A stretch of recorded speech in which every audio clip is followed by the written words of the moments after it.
फिर अगला प्रश्न है आमाशय की बनावट कैसी होती है। तो आमाशय की बनावट यहाँ पर आप चित्र में देखिए, ये जो है ये आमाशय है। आमाशय की बनावट आपको अंग्रेजी के किस लेटर से मिलती जुलती हुई सी लग रही है। इनमें देखिए एल आकार की, जे आकार की, ओ आकार की या उपर्युक्त तीनों के जैसी। तो देखिए इसको आप मिलान करिए। एल आकार की तो ये बिल्कुल नहीं लग रही है, क्योंकि एल होती तो ऐसी होती। फिर दूसरी जे आकार की, तो हाँ इसे जे आकार का कहा जा सकता है अगर आप इस तरह से इसको मिलान करें। तो इसका सही उत्तर हो जाएगा ऑप्शन नंबर 2 यानी जे आकार की। और अगर आप ओ आकार की देखेंगे तो ओ आकार अगर ऐसा होता तो इसे आप ओ आकार की कहते। तो इस तरह से इसका ऑप्शन नंबर 2 सही हो जाएगा। इसका मतलब ये है कि आमाशय की जो बनावट होती है वो जे आकार की होती है। फिर अगला प्रश्न है छोटी आंत से संबंधित कौन सा कथन सही नहीं है। पहला है छोटी आंत बड़ी आंत से लंबी होती है। दूसरा छोटी आंत के 3 भाग होते हैं। तीसरा जेजुनम छोटी आंत का मध्य भाग है। चौथा छोटी आंत का ऊपरी भाग इलियम है। तो देखिए पहला ऑप्शन है छोटी आंत बड़ी आंत से लंबी होती है। तो हाँ छोटी आंत जो है उसका नाम जरूर छोटी आंत होता है, लेकिन वो बड़ी आंत से लंबी होती है। उसकी लंबाई होती है 6 से 7 मीटर। फिर दूसरा ऑप्शन है छोटी आंत के 3 भाग होते हैं। मैंने अभी आपको बताया कि छोटी आंत जो है उसके 3 भाग होते हैं, उन्हें आप डी जे आई से याद कर सकते हैं, ड्यूडेनम, जेजुनम और इलियम। फिर तीसरा ऑप्शन है जेजुनम जो है वो छोटी आंत का मध्य भाग होता है। तो हाँ जेजुनम जो है वो छोटी आंत का मध्य भाग है, यहाँ चित्र के माध्यम से भी आप देख सकते हैं। फिर छोटी आंत का ऊपरी भाग इलियम है। तो देखिए छोटी आंत का ऊपरी भाग ड्यूडेनम है, ना कि इलियम।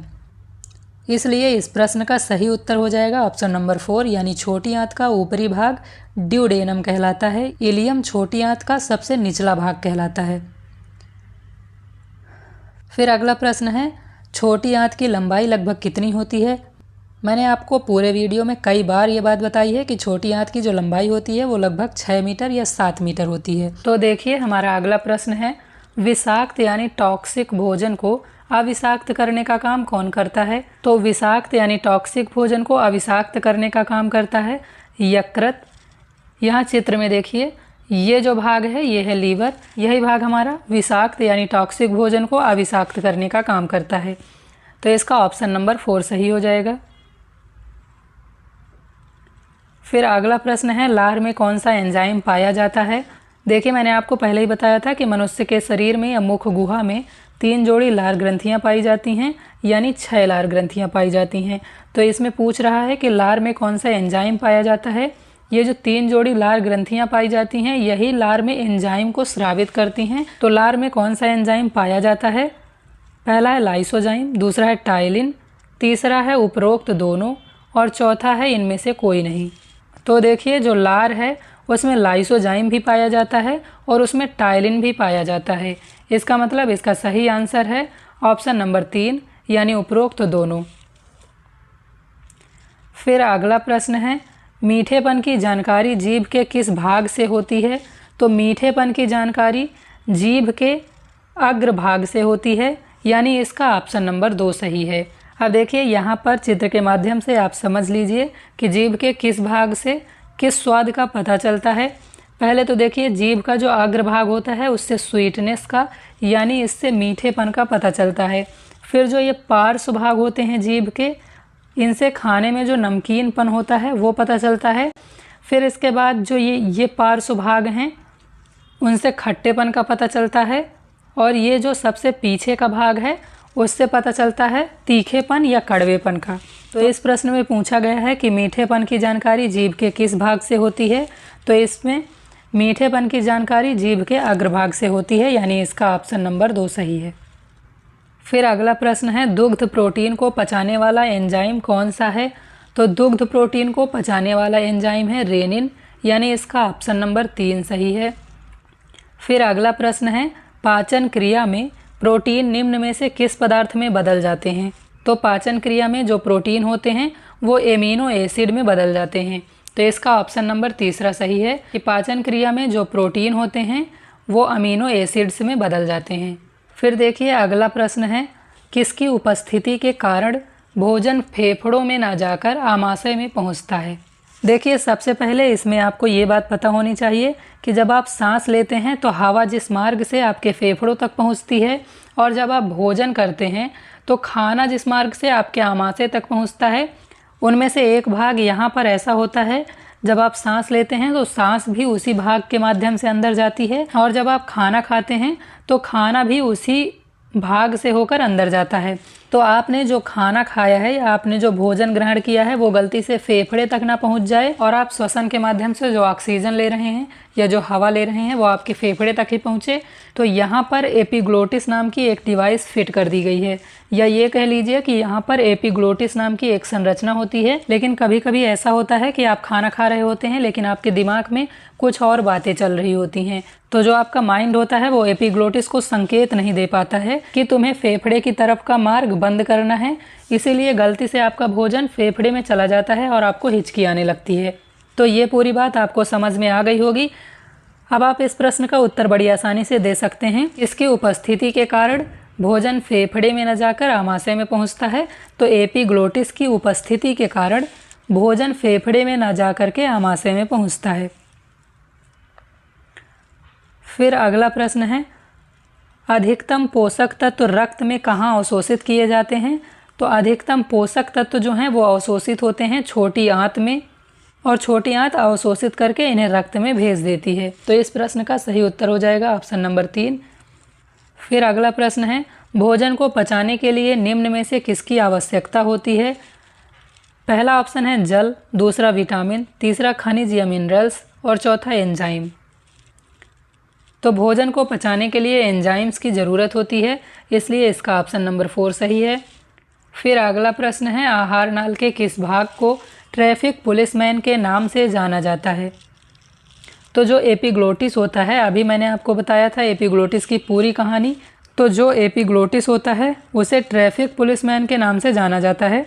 क्यों? क्योंकि ये हवा और भोजन दोनों को रास्ता दिखाता है कि भोजन को आमाशय तक जाना है और हवा को फेफड़े तक। तो इस प्रश्न का सही उत्तर है ऑप्शन नंबर 1 यानी एपिग्लोटिस। फिर अगला प्रश्न है, आमाशय में प्रोटीन को पेप्टोन में तोड़ने का काम कौन सा एंजाइम करता है? पहला ऑप्शन है ट्रिप्सिन, दूसरा लाइपेज, तीसरा एमाइलेज, और चौथा इनमें से कोई नहीं। तो आमाशय में जो ट्रिप्सिन नाम का एंजाइम होता है वो प्रोटीन को पेप्टोन में तोड़ने का काम करता है, इसलिए इसका ऑप्शन नंबर 1 सही है। लाइपेज क्या काम करता है? तो लाइपेज वसा को पचाने का काम करता है। एमाइलेज क्या करता है? तो एमाइलेज जो होता है वो कार्बोहाइड्रेट्स को पचाता है। फिर अगला प्रश्न है, जीवों में भोजन किस रूप में संचित रहता है? तो जीवों में भोजन जो है वो ग्लाइकोजन के रूप में संचित रहता है, यानी इसका ऑप्शन नंबर 2 सही है। और ये कहाँ पर संचित रहता है? तो ये जो यकृत वाली संरचना है इसमें ही भोजन ग्लाइकोजन के रूप में संचित रहता है। अगला प्रश्न है, पाचन तंत्र और श्वसन तंत्र दोनों का कॉमन भाग कौन सा है? तो ये देखिए, जो ग्रसनी होती है ये पाचन तंत्र और श्वसन तंत्र दोनों का कॉमन भाग होती है। इस प्रश्न का सही उत्तर है ऑप्शन नंबर 4 यानी पाचन तंत्र और श्वसन तंत्र जो हैं दोनों का कॉमन भाग होता है ग्रसनी। अगला प्रश्न है, यकृत यानी लीवर का अध्ययन क्या कहलाता है? यानी स्टडी ऑफ लीवर क्या कहलाती है? तो इसे कहा जाता है हिपैटोलॉजी। इसका ऑप्शन नंबर 3 सही है। यकृत के अध्ययन को कहा जाता है हिपैटोलॉजी। फिर अगला प्रश्न है, लाइसोजाइम का कार्य क्या होता है? तो लाइसोजाइम का कार्य होता है बैक्टीरिया को नष्ट करना, यानी इसका ऑप्शन नंबर 1 सही है। लार ग्रंथियों से ही रिलीज होने वाला एक एंजाइम है लाइसोजाइम। तो लाइसोजाइम उन बैक्टीरियाज को मारने का काम करता है जो आपके भोजन के साथ आपके अंदर प्रवेश कर जाते हैं। जिस भोजन को आप ग्रहण करते हैं उस भोजन में बहुत सारे बैक्टीरिया होते हैं।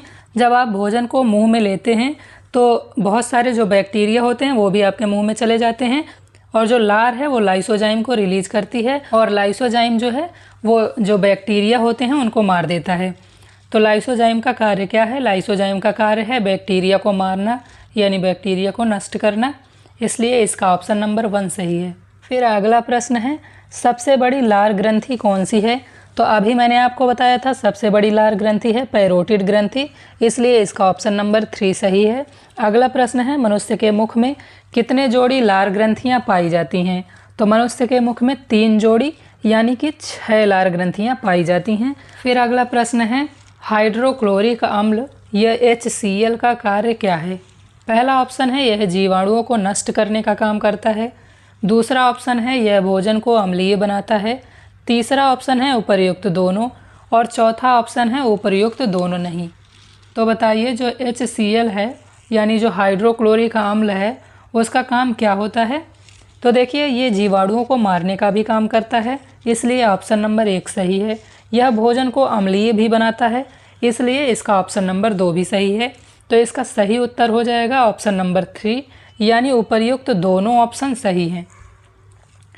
अब देखिए हाइड्रोक्लोरिक अम्ल जो होता है वो कहाँ से रिलीज होता है। तो देखिए ये जो संरचना है कुछ सेम के बीज की आकार की, इसे आमाशय कहा जाता है और इसी आमाशय से HCl यानी हाइड्रोक्लोरिक एसिड रिलीज होता है।